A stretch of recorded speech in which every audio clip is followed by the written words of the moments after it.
بنگال والوں اگر برا نہیں مانے تو ایک بات کروں ہاتھ جوڑ کے، مسجدوں کے 2-2 کروڑ کے مینار بنانے کی بجائے کوشش کرو کہ وہ 2-2 کروڑ غریبوں پہ خرچ کرو اور ان کو مضبوط کرو۔ اگر ہماری قوم 10 سال میں مضبوط ہو گئی تو 2 نہیں بلکہ 10 کروڑ کے مینار ہم بنا سکیں گے۔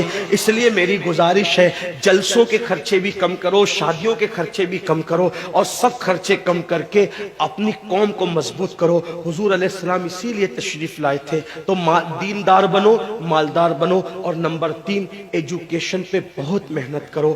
کوئی بھی جاہل نہ رہے، کوئی بھی ان پڑھ نہ رہے، خوب پڑھاؤ اپنے بچوں کو۔ 10ویں 12ویں تک کبھی مت رکنا، بلکہ اپنے بچوں کو IAS بناؤ، IPS بناؤ، ڈاکٹر بناؤ، انجینئر بناؤ۔ ڈاکٹر بھی BUMS والا مت بناؤ بلکہ MD اور اعلیٰ سے اعلیٰ ڈگری دلاؤ۔ اب آپ کہیں گے مولانا پیسے نہیں ہے، میں آپ سے کہتا ہوں ہر سال عید پہ نیا کپڑا نہ بنانا پڑے نہ بناؤ، دھلے ہوئے کپڑوں پہ عید کر لو، لیکن اپنے بچوں کی تعلیم پہ خرچہ کرو۔ اسی طریقے سے کسی اور جگہ پر پیسے لگانے کی بجائے 10 سال اگر ان 3 نکات پر آپ نے محنت کر دی، دیندار بنو، مالدار بنو اور ایجوکیشن کو عام کرو، ہر بندے کو پڑھا لکھا بناؤ۔ آپ کہیں گے مولانا نوکری نہیں ملتی، میں کہتا ہوں ہم نوکری کے لیے نہیں پڑھتے، ہم اچھا انسان بننے کے لیے پڑھتے ہیں۔ اس لیے کہ پڑھے لکھے کی تجارت میں ان پڑھ کی تجارت میں فرق ہے، پڑھے لکھے کی گفتگو میں ان پڑھ کی گفتگو میں فرق ہے، پڑھے لکھے کے اٹھنے بیٹھنے میں ان پڑھ کے اٹھنے بیٹھنے میں فرق ہے۔ دیکھو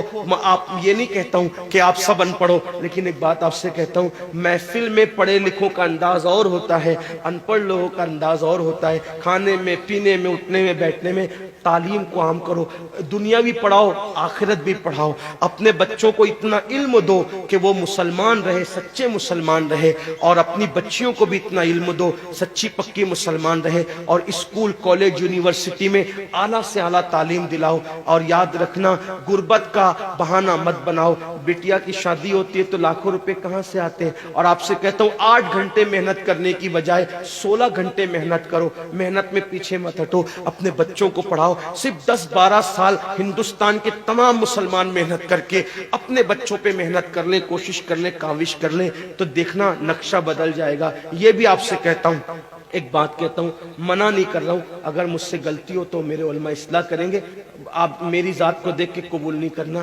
باپ کے چہلم پر 40 دیگ پکانے کی بجائے 1 دیگ پکاؤ، ان 40 دیگوں کا خرچہ بچا کر کسی بچے کی تعلیم پر اپنے باپ کے ایصال ثواب کے لیے خرچہ کر دو۔